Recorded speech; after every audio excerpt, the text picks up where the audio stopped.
വൺപൂർ ഗ്രാമം കാട്ടിനരികത്തായുള്ള ഒരു പശ്ചിമ നിറഞ്ഞ ഗ്രാമമാണ്. അവിടെയുള്ള ജനങ്ങൾ ആ കാട്ടിൽ കിട്ടുന്ന പഴങ്ങൾ, പൂക്കൾ, ഔഷധങ്ങൾ എന്നിവയെ എടുത്തുകൊണ്ട് അടുത്ത ഗ്രാമത്തിൽ വ്യാപാരം ചെയ്ത് അവരുടെ ജീവിതം നയിച്ചു. പഴങ്ങൾ വാങ്ങിക്കോളൂ, ഫ്രഷായ ഇന്നത്തെ പഴങ്ങൾ. അത് ശരി, ഈ മാതുളങ്ങ എത്രയാ? അതാണോ ചേച്ചി? 50 രൂപയ്ക്ക് 1 കിലോ. കാട്ടിൽ നിന്നും നേരെ പറിച്ചുകൊണ്ട് വന്നത്. ഞങ്ങളുടെ കാടാണ് ഞങ്ങളുടെ ജീവൻ. നിങ്ങൾക്ക് വൺപൂരാണോ? അതെ ചേച്ചി, നിങ്ങളൊക്കെ ഭാഗ്യം ചെയ്തവരാണ്.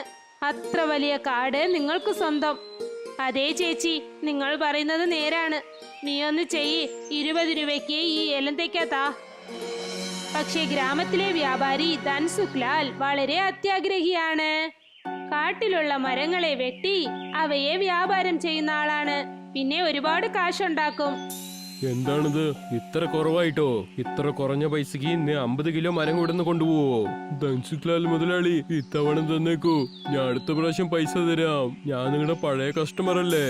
നിനക്കെന്തോ ബുദ്ധി വലുത് പ്രശ്നമാണോ? ഞാൻ ഇവിടെ വ്യാപാരം ചെയ്യാനാണ് ഇരിക്കുന്നത്, സമൂഹ സേവ ഒന്നുമല്ല. പൈസ ഉണ്ടെങ്കിൽ എടുത്തിട്ട് പോ, അല്ലെങ്കിൽ ഇവിടുന്ന് പൊയ്ക്കോ. ധൻസുഖ്ലാൽ മരങ്ങൾ വെട്ടുന്നത് കൊണ്ട് ആ കാട്ടിൽ മരങ്ങൾ കുറയാൻ തുടങ്ങി. ഒരു ദിവസം നീലിമ തന്റെ വീട്ടിൽ നിന്നും രാവിലെ കാട്ടിലേക്ക് നടന്നു ചെന്നു. അവൾ അവിടത്തെ അവസ്ഥ കണ്ടിട്ട് അവൾ ആകെ അതിശയിച്ചു പോയി. അല്ല, എന്താ ഇത്? ഈ കാട് എങ്ങനെയാ കാറ്റത്ത് പറക്കുന്നത്? അയ്യോ ദൈവമേ, ഇവിടെ എന്താണ് സംഭവിക്കുന്നത്? ഞാൻ ഇപ്പോൾ തന്നെ ഗ്രാമത്തിലെ ജനങ്ങളോട് ചെന്ന് ഇതിനെ പറയണം. വൺപൂർ ഗ്രാമത്തിന്റെ കാട് കാറ്റത്ത് പറക്കുന്നത് കണ്ടിട്ട് നീലിമ അവിടെ നിന്നും ഓടിച്ചെന്ന് ഗ്രാമത്തിലെ ജനങ്ങളോടത് പറഞ്ഞു. അവർ പറഞ്ഞത് കേട്ടിട്ട് അവിടത്തെ മെമ്പറായ അജയ് എന്തു പറഞ്ഞെന്നാൽ, ഇത് വളരെ അപൂർവമായ കാര്യം തന്നെയാണ്. കാട് കാറ്റില് പറക്കുന്നു. എനിക്കെന്താ തോന്നുന്നു വെച്ചാ ഇത് തീർച്ചയായിട്ടും ഭൂതത്തിന്റെ എന്തെങ്കിലും പണിയായിരിക്കും. എനിക്കെന്തു തോന്നുന്നെന്നാൽ ആരോ നമ്മുടെ കാടിന് മന്ത്രം എന്തോ ചെയ്തെന്ന് തോന്നുന്നു. പക്ഷേ ഇങ്ങനെ കാട് കാറ്റത്ത് പറക്കുകയാണെങ്കിൽ നമ്മൾ എങ്ങനെ നമ്മുടെ ജീവിതം നയിക്കാനാണ്? അവിടെ നിന്നും പഴങ്ങളും പൂക്കളും എങ്ങനെ പറിക്കാനാണ്? എങ്ങനെ വിൽക്കാനാണ്? ഗ്രാമത്തിലെ ജനങ്ങളൊക്കെ മരിച്ചു പോകും. അജയ് അവരെ തടഞ്ഞ് എന്തു പറഞ്ഞെന്നാൽ, നീലിമ ചേച്ചി, നിങ്ങൾ ക്ഷമയോടെ ഇരിക്കൂ. അങ്ങനെയൊന്നുമല്ല. കാര്യം എന്താണെന്ന് നമുക്ക് ആ സ്ഥലത്തേക്ക് പോയാൽ തന്നെ അറിയൂ. ഇല്ല മോനെ, ഞങ്ങൾ ആ സ്ഥലത്തേക്ക് വരുന്നില്ല. ഞങ്ങൾക്ക് പേടിയാകുന്നു. ഗ്രാമത്തിലെ ജനങ്ങളെല്ലാം ചേർന്ന് പറക്കുന്ന കാട്ടിലേക്ക് ചെല്ലാൻ പാടില്ലെന്ന് തീരുമാനിച്ചു. പക്ഷെ അജയ് വളരെ ധൈര്യശാലിയും പഠിച്ചവനുമാണ്. പ്രേതങ്ങളെയും പിശാചുകളെയും ഒന്നും അദ്ദേഹം വിശ്വസിക്കാറില്ല. ഞാൻ തന്നെ പോകാം, ചെന്ന് കാര്യം എന്താണെന്ന് നോക്കിട്ട് വരാം. അല്ല, നീ എന്താണ് ഇങ്ങനെ പറയുന്നത്? ആ കാട് കാറ്റത്ത് പറക്കുന്നെന്ന് പറഞ്ഞില്ലേ? അതിന് എന്തെങ്കിലും ചെയ്തേ പറ്റൂ. അജയും ഗ്രാമത്തിലെ ജനങ്ങളും ചേർന്ന് ഒരു വലിയ പടിക്കെട്ട് കെട്ടി അത് ഭൂമിയിൽ നിന്നും കാടിനടുത്ത് വെച്ചു. അജയ് ആ ഏണിയിൽ കയറി കാട്ടിലേക്ക് ചെന്നു. കാറ്റ് വളരെ വേഗത്തിൽ വീശി. ആ, ഇന്ന് കാട് നല്ല വ്യത്യസ്തമായി കാണുന്നല്ലോ. കാറ്റ് ഇത്ര നന്നായിട്ട് വീശുന്നല്ലോ. അജയ് കുറച്ചു മുൻപിലോട്ട് നടന്നു. അപ്പോൾ അദ്ദേഹത്തിനൊരു ശബ്ദം കേട്ടു. അല്ല മകനെ, നിന്റെ പേര് അജയ് അല്ലേ? അതേമേ, ഞാൻ വൺപൂർ ഗ്രാമത്തിന്റെ തലവനാണ്. അതെ മകനെ, വൺപൂർ ഗ്രാമത്തിലെ ജനങ്ങൾക്ക് വേണ്ടി നീ ഒരുപാട് കാര്യങ്ങൾ ചെയ്തിട്ടുണ്ട്. അതേമേ, ഞാൻ എന്റെ ജോലിയാണ് ചെയ്യുന്നത്. വൺപൂർ ഗ്രാമ ജനങ്ങൾക്ക് ഈ കാട് വളരെ പ്രധാനമാണ്. ഇത് കാരണം കൊണ്ടാണ് ഗ്രാമത്തിന്റെ പണിയെല്ലാം നടക്കുന്നത്. പക്ഷെ അമ്മേ, നിങ്ങൾ ഈ കാട്ടിൽ ഒറ്റയ്ക്ക് എന്താ ചെയ്യുന്നേ? ഒരു കാര്യം നീ മനസ്സിലാക്കിക്കോ. ഇപ്പോൾ ഈ കാട് എന്റേതാണ്. ഞാൻ ഈ കാട്ടിലുള്ള ആളാണ്. എന്റെ കുടുംബത്തിലുള്ള ആരും ഇപ്പോൾ ഈ ലോകത്ത് ഇല്ല. ഈ പ്രായത്തിൽ ഞാൻ എവിടെ ചെന്ന് ജോലി അന്വേഷിക്കാനാണ്? അതുകൊണ്ടാണ് ഇവിടെ തന്നെ തങ്ങിയത്. ഇവിടെ കഴിക്കാൻ ആഹാരം കിട്ടും. തൊട്ടടുത്താണ് എന്റെ കുടിലുള്ളത്. അവിടെയാണ് ഞാൻ താമസിക്കുന്നത്. പക്ഷേ നിന്റെ ഗ്രാമത്തിലുള്ള ധൻസുഖ്ലാലാണ്. അദ്ദേഹം തന്നെ ഈ മരമൊക്കെ വെട്ടി വ്യാപാരം ചെയ്യുന്നില്ലേ? ആ മനുഷ്യൻ ഈ കാട് മൊത്തം നശിപ്പിക്കുകയാണ്. അത് സത്യമാണ് അമ്മേ. അദ്ദേഹത്തിന്റെ കച്ചവടത്തിന് വേണ്ടി മരങ്ങളൊക്കെ വെട്ടിക്കളയാണ്. പക്ഷെ അദ്ദേഹം പുതിയ മരങ്ങൾ വെക്കുന്നില്ല. ഇതുപോലെ തന്നെ പോയിട്ടിരുന്നാൽ അവസാനം ഈ കാട് മുഴുവൻ നശിപ്പിച്ചു പോവും. ഞാൻ എത്രയോ തവണ പറഞ്ഞു ശ്രമിച്ചതാണ്. പ്രകൃതിയുടെ ശക്തികളൊക്കെ നശിച്ചുകൊണ്ടിരിക്കുകയാണ് മോനെ. നിങ്ങൾ പറഞ്ഞത് ശരിയാണമ്മേ. ഈ കാട് മുഴുവൻ നശിഞ്ഞു പോയാൽ ഗ്രാമത്തിലെ ജനങ്ങൾ ഒരാൾ രക്ഷപ്പെടില്ല. നിങ്ങൾ എല്ലാവരും ചേർന്ന് ആ ധൻസുഖ്ലാലിനെ തടുക്കണം. അല്ലെങ്കിൽ ഈ കാട് ഇങ്ങനെ കാറ്റത്ത് പറന്നുകൊണ്ടേയിരിക്കും. പിന്നെ ഗ്രാമത്തിലെ ജനങ്ങളൊക്കെ ആകെ വിഷമത്തിലാകേണ്ടിയിരിക്കും. അമ്മേ, ഗ്രാമത്തിന്റെ തലവരെന്ന പേരില് ഞാൻ ഈ പ്രശ്നം തീർച്ചയായിട്ടും തീർക്കുമേ. പക്ഷെ നിങ്ങൾ എന്റെ കൂടെ വന്നേക്കാമേ. ഞങ്ങളുടെ ഗ്രാമവും നിങ്ങൾ നല്ലപോലെ നോക്കൂ. ഇല്ല മോനെ, നീ പോ. എനിക്ക് നീ ഒരു കാര്യം ചെയ്യേ, ആ ധൻസുക്ലാലിനെ മനസ്സിലാക്കി കൊടുക്ക്, അല്ലെങ്കിൽ ഈ കാട് മൊത്തം നശിക്കും. അജയ് ഇക്കാര്യം ഗ്രാമത്തിലെ ജനങ്ങളോട് പറഞ്ഞതും ഗ്രാമത്തിലെ ജനങ്ങളെല്ലാം ധൻസിക്ലാലിന്റെ വീട്ടിലേക്ക് ചെന്നു. പക്ഷേ ധൻസിക്ലാൽ കളിയാക്കി സംസാരിക്കാൻ തുടങ്ങി. നിങ്ങൾ എന്താ പറയുന്നത്? ഒരുപക്ഷെ ഞാൻ ഈ പണി നിർത്തിയാൽ പിന്നെ എങ്ങനെയാ പൈസ ഉണ്ടാക്കുന്നത്? ഞാൻ പിച്ചക്കാരനാവണോ? ഇവിടെ നോക്കൂ, നിങ്ങളുടെ പണി നിർത്താൻ പറഞ്ഞ ആരാ അവിടെ പറയുന്നത്? ഞങ്ങൾ നിങ്ങൾക്ക് പറയാമെന്ന കാര്യം എന്തെന്ന് വെച്ചാൽ നിങ്ങൾ മരങ്ങളെ വെട്ടണമെന്ന് കുറച്ചേക്കണം. അതിനു പകരം വേറെ ജോലി നിങ്ങൾ തുടങ്ങണം. നിങ്ങൾ എത്ര മരം നശിപ്പിക്കുന്നു അതിനെക്കാട്ടിലും 2 മടങ്ങ് മരം നിങ്ങൾ നടണം. ഇവിടെ നോക്കൂ ധൻസുക്ലാൽ മുതലാളി, ഒരുപക്ഷെ നിങ്ങൾ അങ്ങനെ ചെയ്തില്ലെങ്കിൽ നമ്മുടെ ഗ്രാമം മുഴുവൻ നശിഞ്ഞു പോവും. നിങ്ങൾ ബുദ്ധിശാലിയാണ്. നിങ്ങൾ പുതിയ കച്ചവടം തുടങ്ങാനായിട്ട് ഞാൻ നിങ്ങളെ സഹായിക്കാം. നമ്മുടെ ഗ്രാമത്തിലിരിക്കുന്ന അത്ഭുതമായ മൂലിക ചെടികളെല്ലാം നമ്മൾ മാർക്കറ്റിൽ വിറ്റ് കുറെ പൈസ ഉണ്ടാക്കാൻ പറ്റും. ആ മൂലിക വെച്ചുകൊണ്ട് നമുക്ക് മരുന്ന് ഉണ്ടാക്കാൻ പറ്റും. അതിൽ നമുക്ക് കുറെ പൈസ കിട്ടും. അജയ് പറഞ്ഞതും തന്നെ ധൻസുക്ലാലിന് കാര്യം മനസ്സിലായി. പിന്നെ അദ്ദേഹവും സമ്മതിച്ചു. അജയ് വീണ്ടും ആ കാട്ടിലേക്ക് ചെന്ന് ആ വയസ്സായ മുത്തശ്ശിയെ കണ്ടു. ഇത് കേൾക്കുമ്പോൾ സന്തോഷം തോന്നുന്നു. അതായത് ധൻസുക്ലാൽ മരം വെട്ടുന്നത് കുറച്ചിട്ട് ഒരുപാട് മരങ്ങൾ നടുമെന്നത്. എന്തായാലും ഈ കാട് വീണ്ടും പഴയ അവസ്ഥയിലേക്ക് എത്തുന്നതിന് ഒരു പ്രശ്നവും ഉണ്ടാകില്ലെന്ന് തോന്നുന്നു.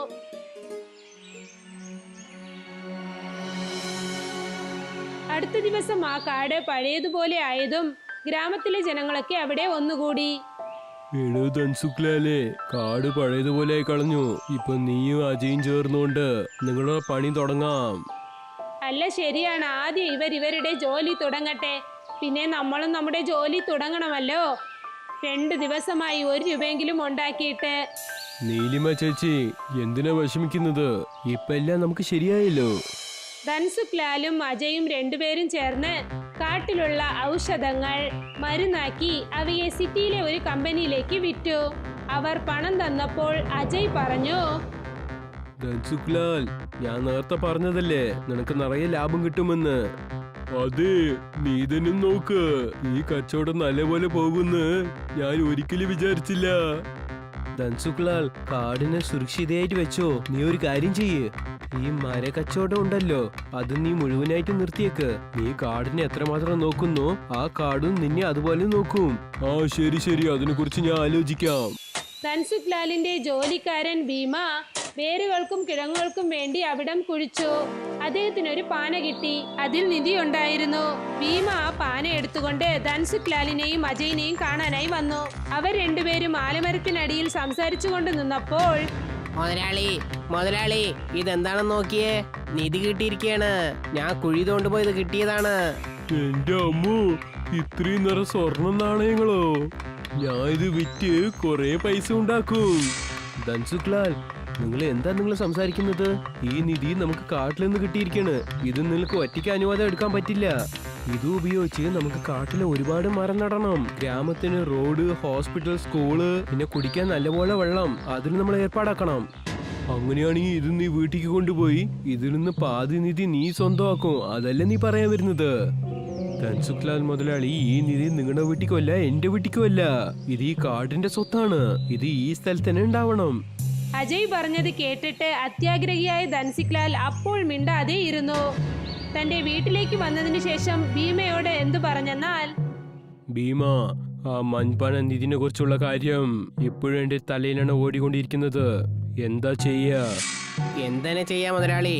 ഇന്ന് രാത്രി തന്നെ നമുക്ക് ചെന്ന് ആ നിധിനെ അവിടെ നിന്ന് എടുത്തേക്കാം. ആരോ കള്ളൻ അത് മോഷ്ടിച്ചു പോയിന്ന് നമുക്ക് പറയാം. ഇവിടെ ഇരുന്ന് കുറ്റം പറയാൻ ആർക്കാണ് ഇവിടെ ധൈര്യമുള്ളത്? ആ പാന എനിക്ക് തന്നെ വേണം. ഇന്ന് രാത്രി പാനേനെ എനിക്ക് സ്വന്താക്കാൻ പോവാണ്. ആ പൗർണമി ദിവസം കാട്ടിൽ എന്തോ ഒരു പ്രശ്നമുണ്ടായി. ധൻസുക്ലാൽ ആ പാനയുടെ അടുത്ത് വന്ന് ആ പാനയിൽ കൈയിട്ടു. ഒരു പാമ്പ് ധൻസുക്ലാലിനെ കൊത്തി.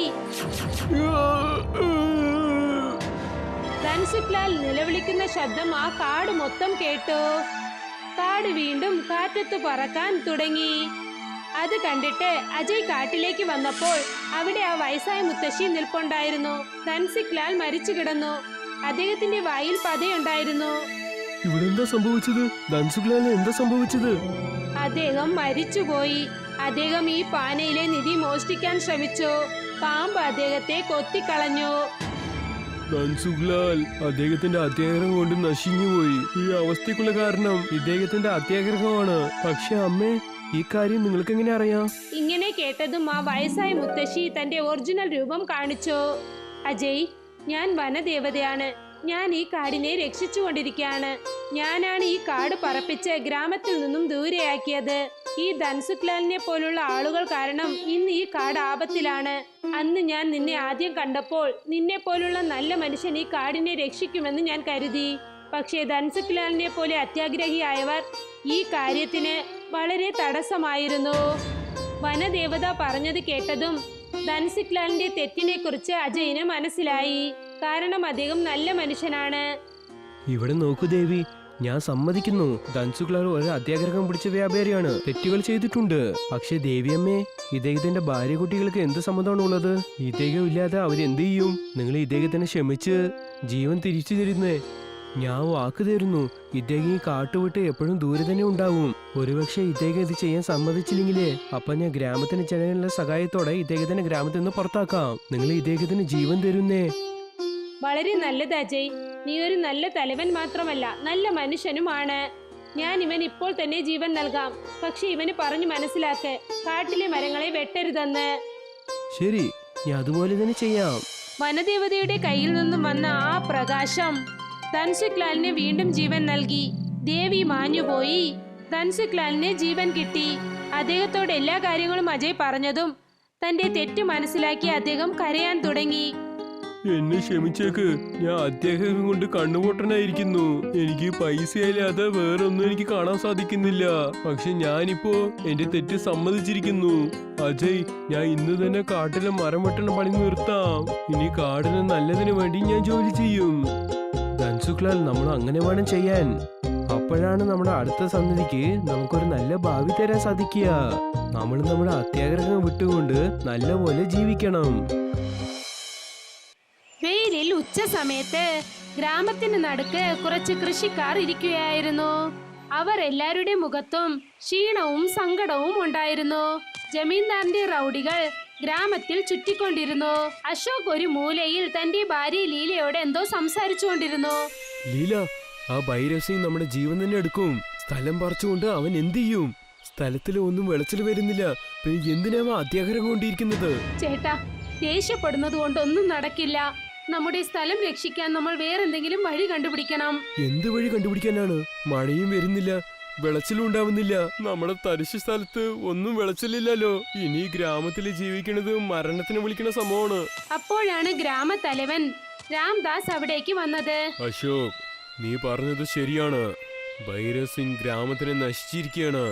പക്ഷെ ഇവിടെ നോക്ക്, നിന്നെ പോലെ ആൾക്കാർ തോൽവി സമ്മതിച്ചാലേ ഈ ഗ്രാമത്തിന്റെ അവസ്ഥ എന്താവും? തലവരെ, ഞാൻ പോരാടാണ് ആലോചിക്കുന്നത്. പക്ഷെ എങ്ങനെ? എന്റെ കയ്യിൽ ഒന്നുമില്ലല്ലോ. നിന്റെ അടുത്ത് നിന്റെ അധ്വാനവും കഷ്ടപ്പാടും ഉണ്ട് അശോകെ, അത് മറന്നേക്കരുത്. അശോക് ശാന്തനായി. പക്ഷെ അദ്ദേഹത്തിന്റെ കണ്ണുകളിൽ ദേഷ്യവും ചോദ്യവും നന്നായി കാണാമായിരുന്നു. അടുത്ത ദിവസം അശോക് വളരെ ക്ഷീണിച്ച് കാട്ടിനരികിൽ ഇരിക്കുകയായിരുന്നു.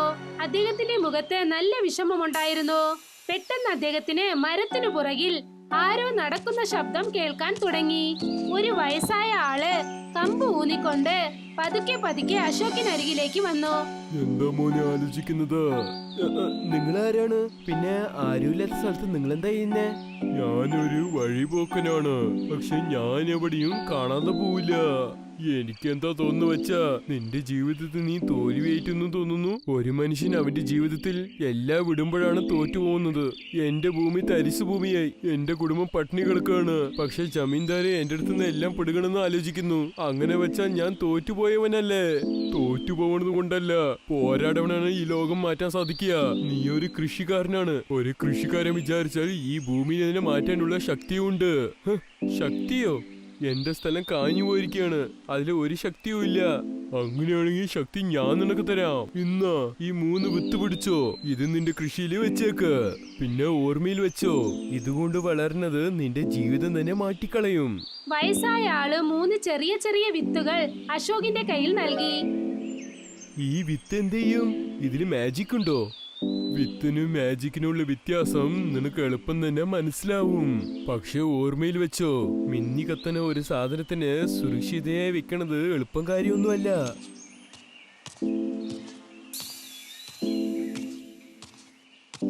ചേട്ടാ, ആ വയസ്സായ ആൾ ആരാണ്? ഈ വിത്തുകൾ നമ്മളെ തീർച്ചയായും സഹായിക്കുമോ? എനിക്കൊന്നും അറിയില്ല ലീല. പക്ഷെ ഒരു വിത്ത് വെക്കണ കൊണ്ട് നമുക്ക് ഒരു പ്രശ്നവും ഇല്ലല്ലോ. ഒരുപക്ഷെ ഇതന്നെ നമ്മുടെ അവസാന വിശ്വാസമാവാം. നിങ്ങൾ ഇത് വിശ്വസിക്കുന്നെങ്കിൽ എനിക്കും വിശ്വാസമുണ്ട്. നമ്മുടെ പ്രാർത്ഥനയും കഠിനാധ്വാനവും തീർച്ചയായും ഫലം നൽകും. അശോകും ലീലയും വിത്തുകൾ വിതച്ചിട്ട് മാറി മാറി നോക്കി. അവരുടെ മുഖത്ത് വിശ്വാസവും പേടിയും ഉണ്ടായിരുന്നു. ഇപ്പൊ നമ്മള് കാത്തുകൊണ്ടന്നെ ഇരിക്കണം. ഈ വിത്ത് എന്താ ചെയ്യാൻ പോണെന്ന് നമ്മൾ ക്ഷമയോടെ നോക്കി നിൽക്കണം. രണ്ടുപേരും അവരുടെ കുടിലിലേക്ക് തിരികെ വന്നു. രാവിലെ നേരം വെളുത്തതും അശോകും ലീലയും അവരുടെ പാടത്തേക്ക് ചെന്നു. അവർ പാടത്തേക്ക് ചെന്നതും അവരുടെ കണ്ണിൽ ഒരു വിചിത്രമായ കാഴ്ച കണ്ടു. ഭൂമിയിൽ നിന്നും അതിശയിപ്പിക്കുന്ന ചെറിയ ചെറിയ ചെടികൾ വളർന്നിരുന്നു. ആ ചെടികൾ രാത്രിയിലെ നക്ഷത്രങ്ങളെ പോലെ തിളങ്ങിക്കൊണ്ടിരുന്നു. ചേട്ടാ, ചേട്ടാ, എന്താണിത്? നമ്മുടെ പാടം വരണ്ടു പോയിരിക്കുകയായിരുന്നു. പിന്നെ എങ്ങനെയാ ഈ ചെടി വളർന്നത്? ഈ വിത്തെല്ലാം ആ മൂപ്പരാണ് നമുക്ക് തന്നത്. പക്ഷെ ഇത് സാധാരണ മരം പോലെ ഒന്നും അല്ലല്ലോ. ഇത് കാണുമ്പോ എങ്ങനെയാ വെച്ചാ ദേവലോകത്തിൽ വരുന്ന മരം പോലെയുണ്ട്. ചേട്ടാ, ഇത് യഥാർത്ഥത്തിൽ വളരെ വലിയ അതിശയമാണ്. നമ്മുടെ ഭൂമിക്ക് നല്ല കാലം വന്നു. ഇനി നമ്മുടെ ഗ്രാമം നന്നായി മാറും. അശോകും ലീലയും ഒരു നിമിഷം സന്തോഷിച്ചു. പക്ഷെ ലീല, ഗ്രാമത്തിന്റെ ജനങ്ങൾക്കും ജമീന്ദാർക്കും ഈ കാര്യം അറിഞ്ഞാലേ പിന്നെ അതിശയം തന്നെ നമുക്ക് വലിയ പ്രശ്നമാവും. നമ്മൾ വളരെ സൂക്ഷിക്കണം. പക്ഷേ സത്യം ഒരുപാട് ദിവസം മറച്ചു വെക്കാനാവില്ല. അടുത്ത ദിവസം ഗ്രാമത്തിലെ ജനങ്ങൾ ആ പാടത്തിനരികിലെത്തി. എല്ലാരും ആ അതിശയിപ്പിക്കുന്ന ചെടി കണ്ടു. അവരുടെ കണ്ണിൽ ആശ്ചര്യവും സന്തോഷവും ഉണ്ടായിരുന്നു. പക്ഷെ ആ കൂട്ടത്തിലുള്ള ജമീന്ദാറിന്റെ ഒരാൾ അത് കണ്ടിട്ട് കബർ സിംഗിനോട് അത് പറയാനായി അവൻ ഓടി. അശോകേട്ടാ, ഈ ചെടി എവിടെന്നാ വന്നത്? ഇത് കാണാൻ അത്ഭുതം പോലെ ഉണ്ടല്ലോ. ഇവിടെ നോക്ക് ചേട്ടാ, ഇത് ദൈവത്തിന്റെ അനുഗ്രഹമാണ്. ഞാൻ കഷ്ടപ്പെട്ട് അധ്വാനിച്ചില്ല, അതിന്റെ ഫലമാണ്. ഒരുപക്ഷെ ഇതുപോലെ ചെടി ഞങ്ങളുടെ കൃഷി സ്ഥലത്ത് വളർന്നാല് അപ്പം ഞങ്ങളുടെ ജീവിതം മാറുമല്ലോ. അശോകേ, നിന്റെ കൃഷിയിൽ ഒരു പുതു മാറ്റം സംഭവിച്ചിരിക്കുകയാണ്. പക്ഷെ നീ വളരെ ശ്രദ്ധയോടെ ഇരിക്കണം. ഒരുപക്ഷെ ഈ കാര്യം ജമീന്ദാർ അറിഞ്ഞാലേ അദ്ദേഹം നിന്റെ അടുത്തുനിന്ന് ഇതിനെ പറിച്ചു കളയും. അശോക് എന്തോ പറയാൻ തുടങ്ങുകയായിരുന്നു. കുറച്ചു ദൂരെ ഭൈരവ് സിംഗും അദ്ദേഹത്തിന്റെ ആളുകളും വരുന്നത് കണ്ടു. ഭൈരവ് സിംഗ് തന്റെ ആളുകളെ കൊണ്ട് പാടത്തേക്ക് വന്നു. അദ്ദേഹത്തിന്റെ മുഖത്ത് ദേഷ്യവും അത്യാഗ്രഹവും ഉണ്ടായിരുന്നു. അദ്ദേഹം ആ പാടത്തിലെ അതിശയിപ്പിക്കുന്ന ചെടികൾ കണ്ടു. അങ്ങനെയാണ്, ഇതാണോ നിന്റെ അത്ഭുതം അശോകേ? എന്റെ കൃഷിയിൽ ഇതുപോലെ മായച്ചെടി വളർന്നിട്ട് എന്നെ തന്നെ സ്വന്തം കണ്ണുപൊട്ടനാക്കാനാണോ നിന്റെ വിചാരം? ജമീന്ദാരെ, ഈ സ്ഥലം എന്റേതാണ്. ഞാൻ കഷ്ടപ്പെട്ട് അധ്വാനിച്ച് ഉണ്ടാക്കിയ സ്ഥലമാണ്.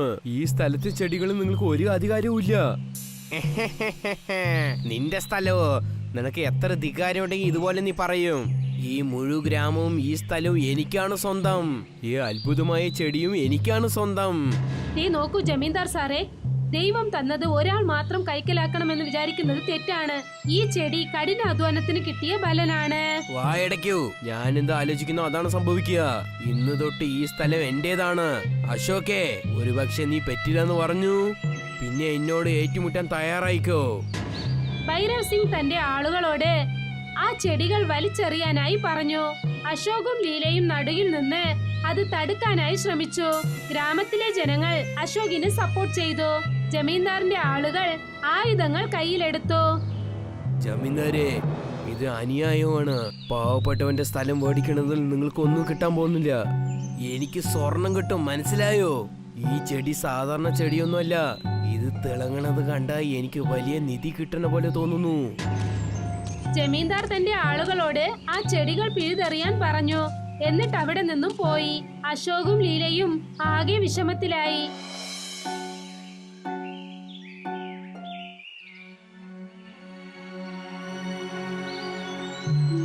അശോകും ലീലയും അവരുടെ വാതിൽക്കൽ ഇരിക്കുകയായിരുന്നു.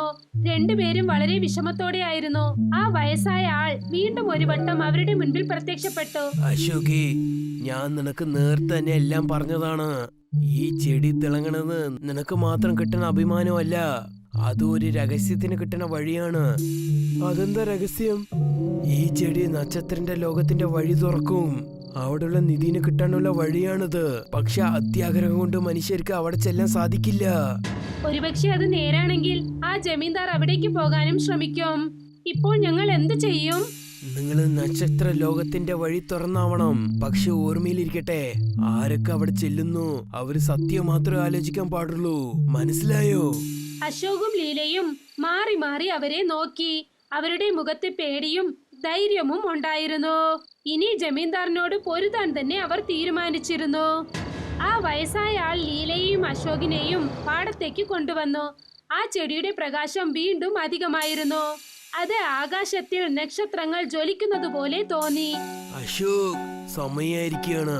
ഈ ചെടിയുടെ വെളിച്ചം നക്ഷത്ര ലോകത്തിന്റെ വാതിൽ തുറന്നുകൊണ്ടിരിക്കുകയാണ്. നിങ്ങൾ രണ്ടുപേരും ഉടൻ തന്നെ അങ്ങോട്ടേക്ക് പോകണം. പക്ഷെ ഓർമ്മയിലിരിക്കട്ടെ, നിധിന്റെ അടുത്ത് പോകുന്നത് എളുപ്പം കാര്യമൊന്നുമല്ല. അത്യാഗ്രഹവും പേടിയും നിങ്ങളുടെ വലിയ ശത്രുവായിരിക്കും.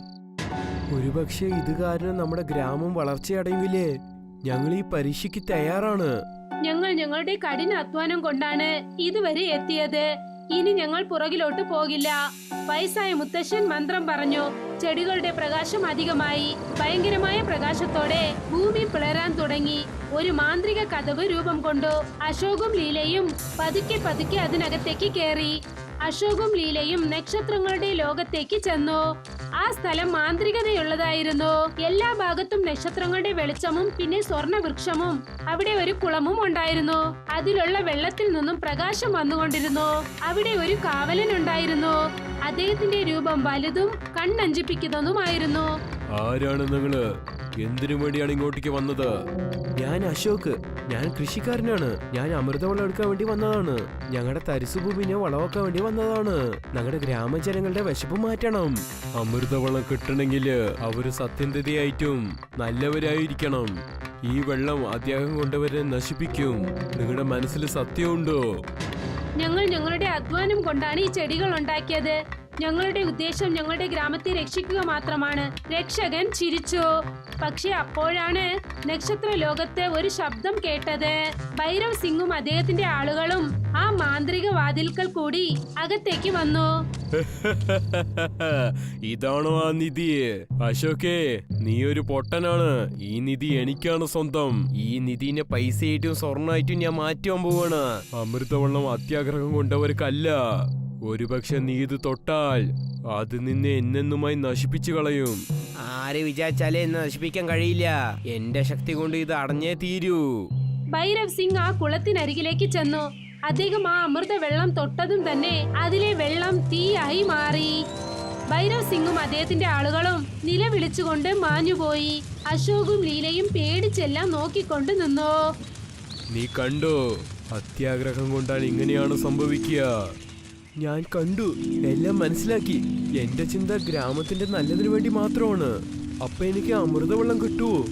നീ നിന്റെ നല്ല മനസ്സുകൊണ്ടും സ്വഭാവം കൊണ്ടും ഈ വെള്ളം കിട്ടാനുള്ള അനുവാദം കിട്ടിയിരിക്കുകയാണ്. എടുത്തേക്ക്. ആ രക്ഷകൻ ഒരു സ്വർണ്ണ പാനയിൽ അശോകിന്റെ കയ്യിൽ അമൃതജലം നൽകി. അശോകും ലീലയും തിരികെ ഗ്രാമത്തിലേക്ക് വന്നു. അവരാ അമൃതജലം അവരുടെ മണ്ണിൽ തെളിച്ചു. കുറച്ചു സമയത്തിനകം വരണ്ട നിലം പശ്ചിമയായി മാറി. ചെടികൾ വളരാൻ തുടങ്ങി. ഗ്രാമത്തിലെ ജനങ്ങൾ സന്തോഷം കൊണ്ട് തുള്ളിച്ചാടി. അശോക്, നീ ഞങ്ങളുടെ വിശ്വാസത്തിന് സത്യമാക്കിയിരിക്കുകയാണ്. ഇപ്പൊ ഈ ഗ്രാമം പിന്നെയും വളർച്ചയടഞ്ഞിരിക്കുകയാണ്. ഇത് നമ്മുടെ സത്യത്തിന് അധ്വാനത്തിന് കിട്ടിയ ഫലനാണ്. നമ്മുടെ അധ്വാനത്തിന് മേലെ നമ്മൾ വിശ്വാസം വെക്കണം. പിന്നെ ഇതും മനസ്സിലാക്കണം, അത്യാഗ്രഹം കൊണ്ട് ഒന്നും കിട്ടില്ല. പക്ഷേ സ്വാർത്ഥതയില്ലാതിരുന്നാൽ നമുക്ക് എല്ലാം ലഭിക്കും. ഗ്രാമത്തിലെ ജനങ്ങൾ അശോകിനും ലീലയ്ക്കും നന്ദി പറഞ്ഞു. ഗ്രാമത്തിൽ എല്ലാവരും സന്തോഷിച്ചു. അശോകും ലീലയും പാടത്തിലേക്ക് ചെന്നു. ആ വയസ്സായ ആൾ വീണ്ടും ഒരു വട്ടം പ്രത്യക്ഷപ്പെട്ടു. നിങ്ങൾ ആരാണ്? നിങ്ങൾ എന്തിനു വേണ്ടിയാ ഞങ്ങളെ സഹായിച്ചത്? അശോകേ, ഞാൻ നക്ഷത്ര ലോകത്തിന്റെ പാതുകാവലാണ്. പല യുഗമായിട്ടാണ് ഞാൻ ഈ ലോകത്ത് ഇരിക്കുന്നത്. സത്യം നല്ല മനസ്സുരിക്കുന്ന ആൾക്കാരനെ തേടി കണ്ടെത്തി അവനെയൊക്കെ ഞാൻ സഹായിക്കും. അവന്റെ ഭൂമിനെയും ജനങ്ങളെയും നന്നായി നോക്കുന്നവരെ ഞാൻ സഹായിക്കും. പക്ഷെ ഞങ്ങളെ എന്തിനാ തിരഞ്ഞെടുത്തത് നിങ്ങൾ? എന്നാൽ നിങ്ങളുടെ കഷ്ടപ്പാടും നല്ല മനസ്സും ഞാൻ കണ്ടിട്ടുണ്ട്. നിങ്ങൾ നമ്മളെ ആൾക്കാരാണ് അമൃതത്തിനെയും പിന്നെ നക്ഷത്ര ലോകത്തിന്റെ ശക്തിനെയും ശരിയായി ഉപയോഗിക്കുന്നത്.